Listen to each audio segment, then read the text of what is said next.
Have you ever stood at the edge of your breakthrough, only to wonder why God's promises seem so distant? You've fasted, you've cried, you've prayed faithfully, and yet, the silence lingers. But what if God's delay isn't a denial? What if He's not withholding the blessing He's preparing you for it?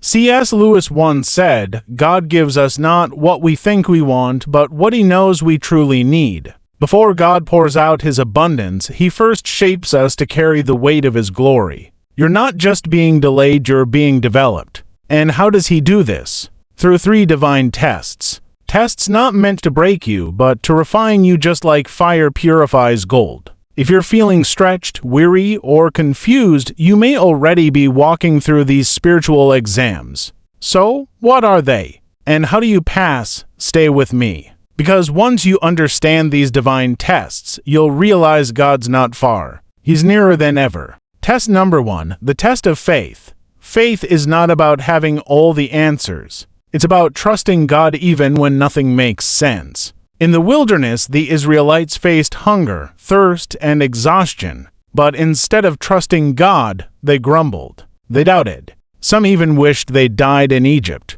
So, what did God do? He gave them another chance again and again because He wasn't just leading them to a promised land. He was trying to build a promised people. This is how God works. Like Noah building an ark with no rain in sight. Like Abraham leaving everything familiar for an unknown land. Like Moses, once a fugitive, now called to confront Pharaoh. They all had to take a faith step before they saw any results. And so do you.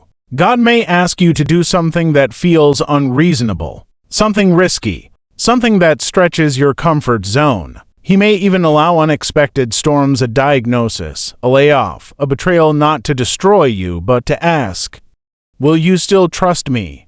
Hebrews 11:6 tells us, without faith it is impossible to please God. So remember, your faith isn't measured by your comfort, it's measured by your confidence in Him, especially in the chaos. Test number 2, the test of obedience. Obedience is often uncomfortable. It doesn't always make sense. And yet, it is the gateway to blessing.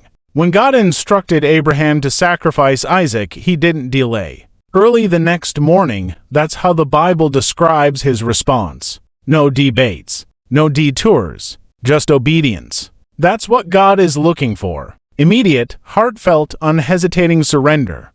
Think about the widow who served Elijah with her last meal. Logically, she should have kept it. She and her son were starving. But her obedience unlocked a miracle that sustained her household for years. Obedience isn't about understanding, it's about trusting the one who understands all. And delayed obedience, it's still disobedience. So when God nudges you, whether it's to forgive, to give, to go, or to stop, don't wait. Move. Because your miracle is often hiding behind your obedience. Test number 3.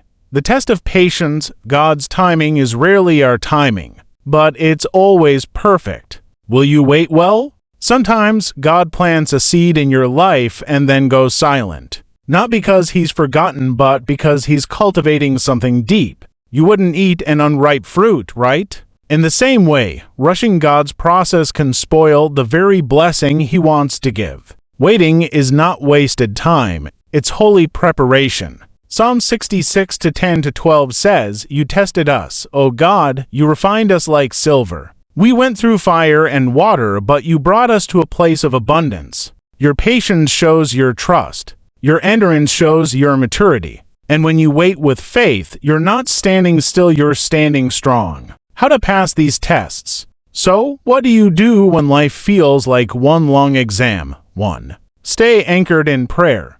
Prayer is not just a routine, it's your lifeline. When you cry out to God, He listens. Philippians 4:6 says, "Do not be anxious about anything, but in everything, by prayer and petition, with thanksgiving, present your requests to God." Like Hannah in the Bible, who wept bitterly yet persistently, your tears are seen. Your cries are heard.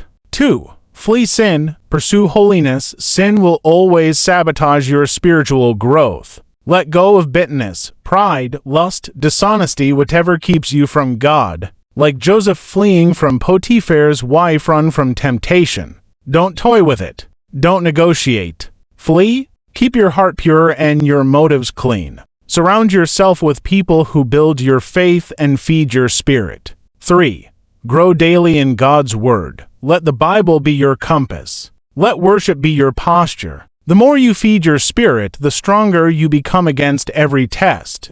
Final encouragement: you're not being punished. You're being prepared. Just like Olympic athletes endure brutal training for a gold medal, God is training you for a heavenly reward. And when the moment comes when the breakthrough breaks through, you'll realize it was all worth it. As James 1:12 reminds us, "Blessed is the one who perseveres under trial, because, having stood the test, that person will receive the crown of life." So don't give up. The test is temporary. The blessing is eternal. Prayer. Father in heaven, I thank you for your grace, mercy, and love. Even when I don't understand your ways, I trust that your plans are good. Forgive me for the times I've doubted, complained, or delayed obedience. Cleanse my heart and strengthen my spirit. Help me pass the test of faith, the test of obedience, and the test of patience. Make me bold like Abraham, obedient like the widow, and persistent like Hannah. Lord, teach me to wait well. Help me trust in your timing and lean not on my own understanding. Let my life be a testimony of what it looks like to follow you wholeheartedly.